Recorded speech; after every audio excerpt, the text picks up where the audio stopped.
नमस्कार, news times के इस बुलेटिन में आप सभी का स्वागत है। आपके साथ मैं हूं तृप्ति विश्वकर्मा। आइए खबरों का सिलसिला आप शुरू करते हैं। सरायकेला खरसवां जिला पुलिस द्वारा चौका थाना अंतर्गत पालगम स्थित डिवाइन कंपनी के कर्मचारी और अधिकारी से रंगदारी के एक मामले का खुलासा करते हुए 24 घंटे के भीतर 2 अपराधियों को गिरफ्तार किया गया है। गिरफ्तार अपराधियों के पास से एक 9mm का लोडेड देसी पिस्टल, 2 9mm का जिंदा कारतूस, 7.62 का बोर का एक जिंदा पिस्टल, 7.02 बोर का 3 जिंदा कारतूस और अलग अलग कंपनियों के 2 मोबाइल बरामद हुआ है। गिरफ्तार दोनों अपराधियों को न्यायिक हिरासत में भेज दिया गया है। पुलिस अधीक्षक मोहम्मद अर्शी ने बताया कि कंपनी के पूर्व कर्मचारी महेंद्र चंद्र मिश्रा द्वारा कंपनी कर्मियों और अधिकारियों को हथियार का भय दिखाकर भयादोहन किया जा रहा था, जिसकी शिकायत मिलते ही चांडिल एसडीपीओ के नेतृत्व में एक टीम गठित कर मामले का खुलासा करने की जिम्मेदारी की गई, जहां चांडिल एसडीपीओ द्वारा त्वरित कार्रवाई करते हुए पालगम के समीप से महेंद्र चंद्र मिश्रा और उसके एक सहयोगी बनमाली लोहरा को हिरासत में लेकर पूछताछ किया गया। इसी क्रम में उनके पास से हथियार और कारतूस बरामद किया गया। दोनों ने किसी बड़ी घटना को अंजाम दिए जाने की बात स्वीकार कर ली, जिसे तत्काल हिरासत में लेकर न्यायिक हिरासत में जेल भेज दिया गया। डिवाइन कंपनी से एक लिखित शिकायत मिली थी कि उसका एक व्यक्ति हथियार ले आके उस कंपनी में रंगदारी मांग रहा था, धमकी दे रहा था। तो घटना की जांच हुई तो पता चला कि कंपनी का एक पूर्व एम्प्लॉय था जिसको कंपनी ने काम से निकाल दिया था और उस व्यक्ति द्वारा धमकी दी जा रही थी। तो घटना की सूचना मिलना पर चौका थाना कांड संख्या 17/21 को दर्ज किया गया और अनुसंधान आरंभ किया गया। अनुसंधान के क्रम में छापामारी की गई तो प्राथमिकी अभियुक्त महेश चंद्र मिश्रा लगभग 34 वर्ष उम्र है और ये इनके साथ बनमाली लोहरा 2 व्यक्ति को अवैध पिस्तौल और गोली के साथ बरामद किया गया। एक 9mm की पिस्तौल, एक 7.65 और दोनों को घटनास्थल से दोनों को मतलब छापामारी करके गिरफ्तार किया गया और उनको फॉरवर्ड किया जा रहा है। पेशा कर के भुगतान से संबंधित 1 दिवसीय कार्यशाला का आयोजन अपर उपायुक्त एजाज अनवर की अध्यक्षता में हुई। माहड़ नाले सभा कक्ष में हुई बैठक में राज्य कर पदाधिकारी देवाशीष कुमार ने पेशा कर से संबंधित नई व्यवस्था की जानकारी देते हुए कहा कि 19 जून 2020 को अनुशंसा कर इसे लागू किया गया है। पेशा कर 1 जुलाई 2017 से प्रभावी है। उन्होंने कहा कि वाणिज्य कर विभाग झारखंड की वेबसाइट में भी सरलीकरण के लिए संशोधन किया गया है ताकि निबंधन भुगतान एवं रिटर्न दाखिल खारिज करने की प्रक्रिया को आसान बनाया जा सके।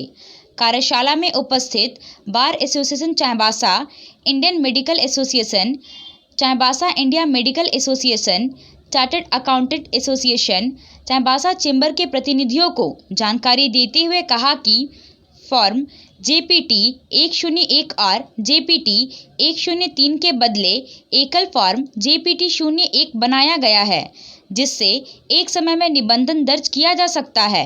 इसके बाद निबंधन का सत्यापन होते ही पेशा कर की राशि भुगतान किया जा सकता है।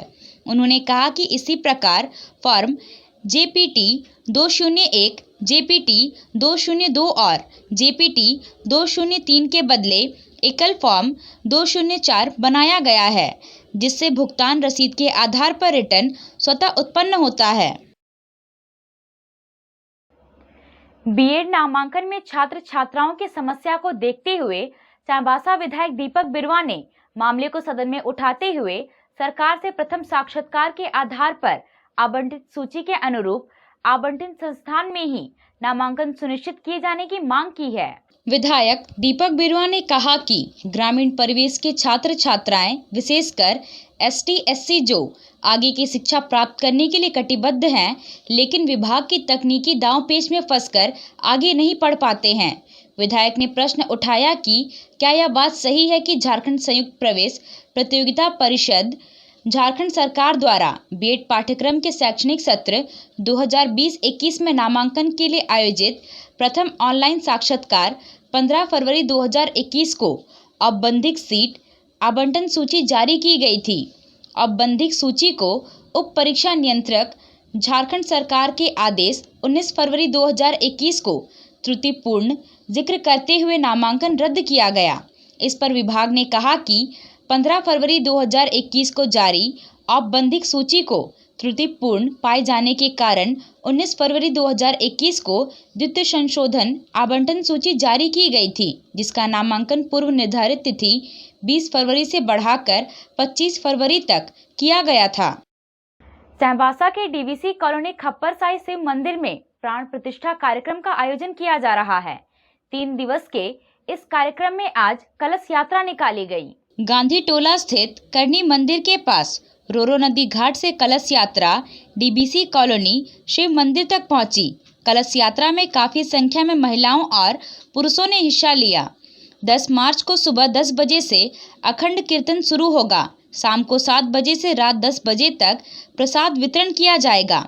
11 मार्च यानी गुरुवार को शिव पार्वती का शुभ विवाह होगा। इसके लिए डीवीसी कॉलोनी शिव मंदिर कमेटी की ओर से पूरी तैयारियां की जा रही हैं।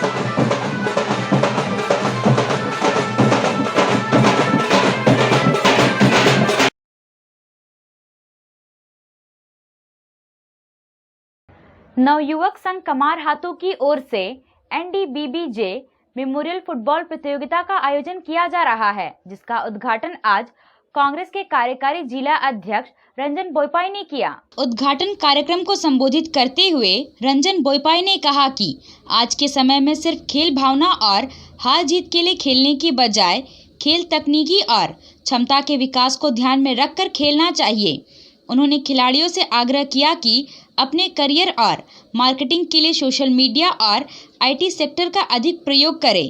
खेल के लिए ऐतिहासिक कार्य करने वाले स्वर्गीय नारायण देवगम, स्वर्गीय दुम्बी देवगम, स्वर्गीय बेंगो, स्वर्गीय बेंजामिन देवगम और स्वर्गीय जोसेफ देवगम को याद किया गया।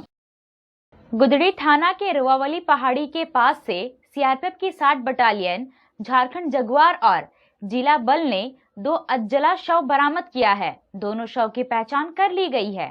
शव की पहचान गुदड़ी थाना के रुआवली गांव निवासी 45 वर्षीय बुधनी भेंगरा और 16 वर्षीय दोड़े भेंगरा के रूप में की गई। हत्या का कारण यह है कि बुधनी की बकरी चोरी हो गई थी। बकरी चोरी का मामला ग्राम सभा में उठाया गया। ग्राम सभा में बकरी चोरी के आरोप में बराय बरजो, रामराय बरजो, बग्गा बरजो और मंगल बरजो पर 15,000 का जुर्माना और बुधनी को बकरा देने को कहा गया। इस जुर्माना से नाराज चारों ने मिलकर मां बेटे की हत्या कर दी। साक्ष्य को छिपाने के लिए शव को जलाकर पहाड़ की तलहटी में फेंक दिया। शव को 9 फरवरी को बरामद कर पोस्टमार्टम के लिए भेजा गया।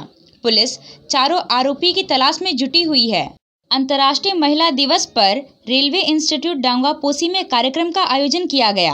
कार्यक्रम के दौरान शामिल महिला अतिथियों ने महिलाओं के सशक्तिकरण, शिक्षा, स्वास्थ्य और उनके विकास पर अपने विचार रखे। सांस्कृतिक कार्यक्रम का भी आयोजन किया गया। महिलाओं पर आधारित नाटक प्रस्तुत किए गए।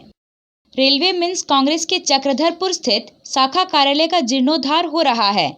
इसका लोकार्पण अगले सप्ताह मंडल रेल प्रबंधक द्वारा किया जाएगा। जीर्णोद्धार कार्य का जायजा लेने के लिए मिन्स कांग्रेस के कार्यवाहक महासचिव शशि मिश्रा ने आज निरीक्षण किया। इस दौरान उन्होंने अभियंताओं को कई आवश्यक दिशा निर्देश दिए। चाईबासा चक्रधरपुर मुख्य मार्ग स्थित ओम नर्सिंग होम संकोसाई में ऑपरेशन कराने वाली जिंदगी और मौत से जूझ रही सुंडी सुरनिया की कैंसर पीड़ित महिला बेलमती सुंडी ने भी अंतर्राष्ट्रीय महिला दिवस के दिन दम तोड़ दिया। जबकि 3 दिन पूर्व शुक्रवार को हिस्सा सुरनिया की कैंसर पीड़ित महिला शांति हिस्सा की मौत हो गई। पति के अनुसार सोमवार की रात करीब 2 बजे शांति ने दम तोड़ दिया। पारंपरिक रीति रिवाज से अंतर्राष्ट्रीय महिला दिवस के दिन गांव में शव को दफना दिया गया। वहीं मंगलवार को अंतिम क्रियाक्रम का आयोजन किया गया। बेलमती के पति चमरा हिस्सा ने बताया कि ओम नर्सिंग होम के डॉक्टर के खिलाफ कानूनी कार्रवाई होनी चाहिए ताकि सबक सीखे। उन्होंने कहा कि पीड़ित परिवार के दोनों पति सांसद गीता कोड़ा से भेंट करेंगे और लिखित शिकायत पत्र सौंपकर ओम नर्सिंग होम के डॉक्टर के खिलाफ कानूनी कार्रवाई की मांग करेंगे। साथ ही दोनों कैंसर पीड़ित महिलाओं के ऑपरेशन में खर्च की गई राशि को भी वापस कराने की मांग की जाएगी।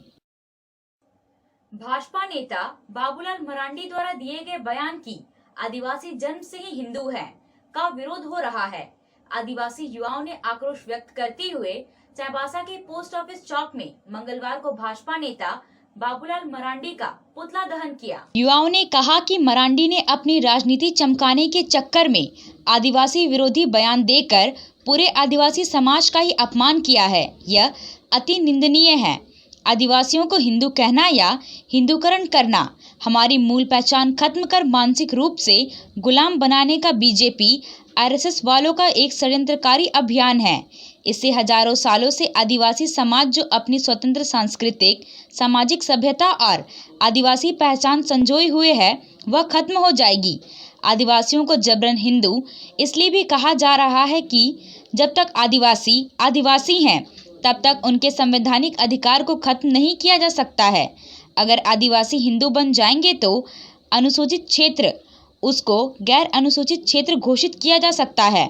आदिवासियों को संविधान की धारा 244 के तहत मिले 5वीं एवं 8वीं अनुसूची के विशेषाधिकार खत्म हो जाएंगे। अतः हम आदिवासी समाज के लोग बाबूलाल मरांडी के बयान का कड़ा विरोध करते हैं।